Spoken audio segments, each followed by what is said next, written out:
तो पा रहे हैं। मैं आपको बताऊं महाराज, बड़भागी होते हैं 4 प्रकार के। एक बड़भागी, बड़े भाग्य मानस तन पावा।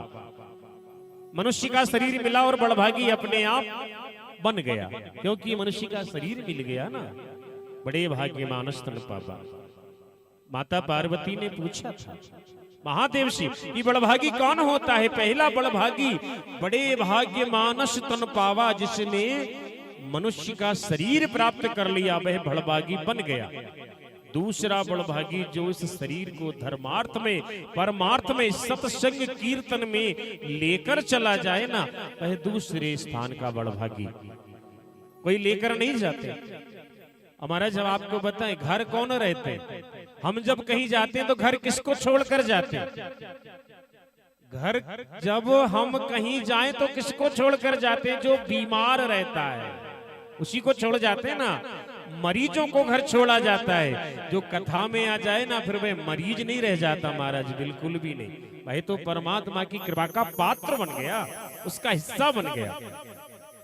तो घर बैठकर कथा ना सुने, कथा सुनने पांडाल में आए, क्योंकि घर तो महाराज जीवन भर रहने के लिए है।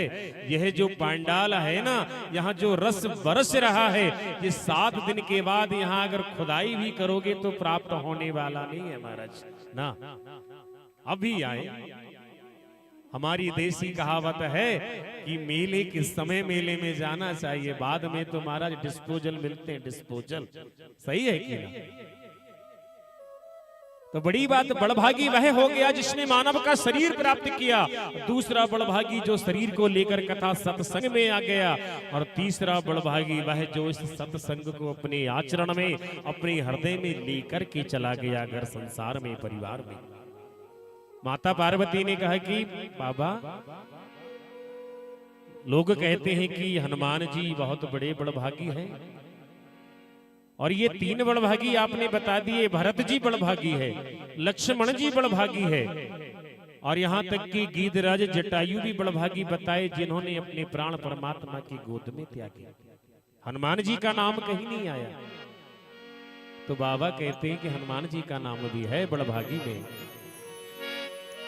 हनुमान सम नहीं बड़भागी। ये सब बड़भागी हैं। 1 नंबर, 2 नंबर, 3 नंबर, 4 नंबर, पर हनुमान जी का कोई 1, 2, 3, 4 नंबर नहीं है। वो तो इन सब नंबर से ऊपर है। कौन से स्थान पर? हनुमान सम नहीं बड़भागी, और नहीं को राम चरण अनुरागी। उनके जैसा बड़भागी कोई है ही नहीं देवी। और आज बड़भागी हम आपको बना रहे हैं कथा को श्रवण करा के। बाबा कहते हैं, लेकिन जब पार्वती जी को निंद्रा आई ना, तो वह पक्षी पीछे से बैठ कर ना कथा को आगे बढ़ाने की सहमति देता रहा, ओम ओम कहकर। जब कथा का समापन पूर्ण दिवस आया, बाबा ने कहा, बोलिए वृंदावन बिहारी लाल की जय हो।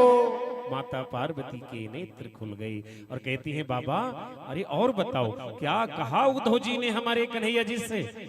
बोले देवी, ये तो 5वें दिन की बात थी, आज तो कथा पूर्ण हो रही है, विराम ले रही है। अरे तो मुझे निंद्रा आ गई क्या? वो आपको निंद्रा त्रेता में भी आ गई, आपको निंद्रा अभी भी आ गई। कथा भाग्यशाली व्यक्ति ही सुन पाता था। लेकिन मुझे ये ओम का शब्द कहकर आगे बढ़ने की अनुमति कौन दे रहा था? बाबा ने अपने स्थान से उठकर देखा, ढूंढा महाराज उस पक्षी को। अब भगवान को ढूंढने की जरूरत है क्या? नहीं, बिल्कुल नहीं महाराज। भाई जहां बैठे ना, वहां से पूरे संसार को एक नजर से देख सकते हैं। लेकिन ये ढूंढना, ये उनकी लीला है, ये उनका चरित्र है। ढूंढा किसे जाता है महाराज? जो छिप गया हो। जब उनकी नजर से कुछ छिपा नहीं तो ढूंढने की जरूरत क्या है? हुआ वही, भगवान देवादिदेव महादेव त्रिशूल लेकर उस जीव को ढूंढने जब निकले, तो देखा एक पक्षी इस कथा को श्रवण कर रहा था पीछे बैठकर। ये दोष होता है महाराज, कथा हमेशा आगे बैठकर सामने बैठकर श्रवण करना चाहिए, पीछे बैठकर कथा श्रवण करने से दोष लगता है। और महाराज ये भी बताएं व्यास का स्थान ऊंचा क्यों है, कहने वाले का स्थान ऊंचा क्यों है और सुनने वाले का स्थान थोड़ा सा नीचे क्यों रखा जाता है। ऐसी तो श्रोता वक्ता ज्ञान के समुद्र है, लेकिन स्थान क्यों रखा जाता है इसका भी एक उदाहरण सुने।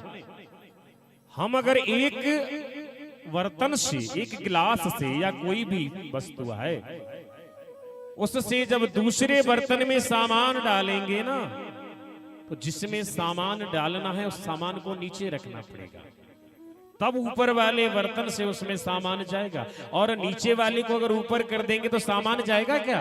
नहीं जाएगा महाराज, बिल्कुल नहीं।